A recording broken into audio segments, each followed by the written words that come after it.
Welcome back to Console Crapshoot, where we spin a wheel to play a random video game on original hardware. Carl's given us some pretty good games over the last couple of weeks. We've been doing pretty well. Been a while since a real piece of crap. Okay, we've got the Sega Saturn. We have had the Saturn a lot on the show, but I feel like we've had a lot of bad luck. A lot of stinkers, a lot of mediocre games. 270 games left on the Saturn wheel, so hopefully that changes. 3 Dirty Dwarves.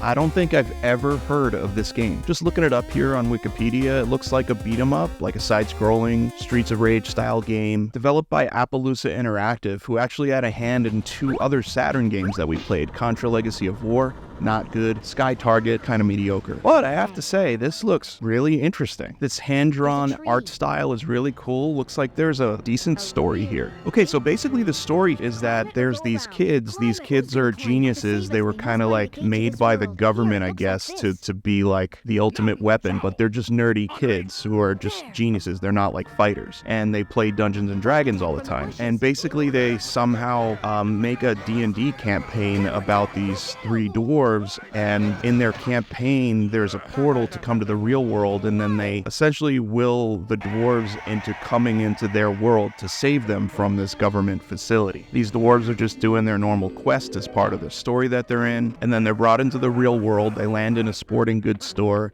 and then they use all the sporting goods stuff like weaponry, kind of like what Genghis Khan did in Bill and Ted's Excellent Adventure, if you remember that. Then they go on a mission to save these kids. And I gotta say, this is pretty cool. It's unique. The art style is super unique, but not only that, it's the gameplay too. Sure, it's just a beat 'em up, but it uses all 6 buttons on the Saturn controller. There's a lot of variety in the attacks, and you can switch between all 3 of your characters for different situations. This game is also unique in being one of the few games that really takes advantage of the Saturn multi-tap, so you can actually play this with 3 players. You don't usually see 3-player games outside of the arcades. But yeah, looks like it's all hand-drawn. There's a lot of interactivity with the world around you. There's like live electric lines and all kinds of tons of different enemies. Really funny, creative enemies, and it does sort of use the 3D capabilities of the Saturn, but it doesn't overdo it. It kind of just uses it to make parts a little more interesting. And you can fight on 2 planes. You can fight with what's in front of you, but you can also shoot into the background, and some of the boss battles actually use that. If you press the Z button, all of your guys combine into like one super attack. The music is really good in this. The voice acting is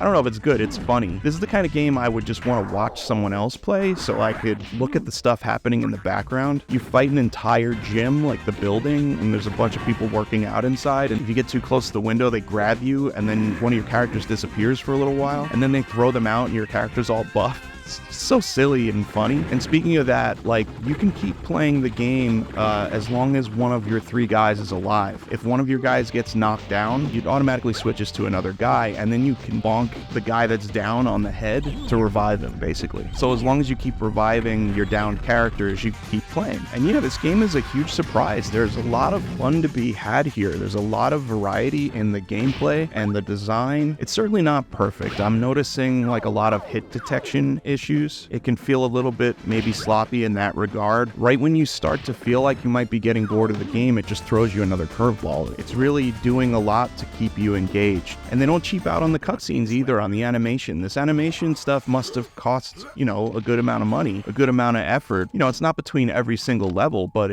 there's a good amount of cutscenes in this. You're constantly interacting with background stuff in new and different ways. I'm really impressed by this game. This is really weird. When I saw the title, I was like, oh crap, this is going to be a unique stinker, but it's actually a unique gem. I mean, it's not the best Saturn beat 'em up. I mean, it can't stand up to Guardian Heroes. Guardian Heroes is an amazing Saturn beat 'em up, but this is certainly up there, and I'm trying to think why. I've never heard of this, and I did a little research, and at the time this came out, all the rage was 3D games, and within a year of this game's release, you had Tomb Raider come out, you had Resident Evil come out, you had Super Mario 64 come out, so it's no surprise really that a game like this might have been just swept under the rug because of its design choices that may have been getting a little stale at the time. But this is the kind of game that's perfect for this show. Something that was lost to time, but in hindsight, we can randomly come across it and be blown away by just the sheer uniqueness of it. It's not a masterpiece, but just cool. This made me happy. So let's get to the rating on 3 Dirty Dwarves on the Sega Saturn. Yeah, this is what I hope for every time we spin the wheel on this show. Not necessarily getting a great great game all the time, because that would get boring too, but getting a game that is completely out of left field, you didn't know existed, surprises you, is unique, and it's interesting to talk about. That is really all we can hope for, and this one was more than just that. It was actually really good. It was a really fun play. This was super cool. 4 out of 5. Uniqueness goes a really long way, especially when you're doing what we're doing. We're looking back at all video games. You tend to bump into a lot of mediocrity, and this isn't that. Loved it. All right, I can't be the only one that's never heard of this game. If you're one of the few that had it or you had an opinion on it, let me know. I'm curious. Thanks for joining, everyone. Interesting spin this week. Let's hope for the same next week, and we'll see you then.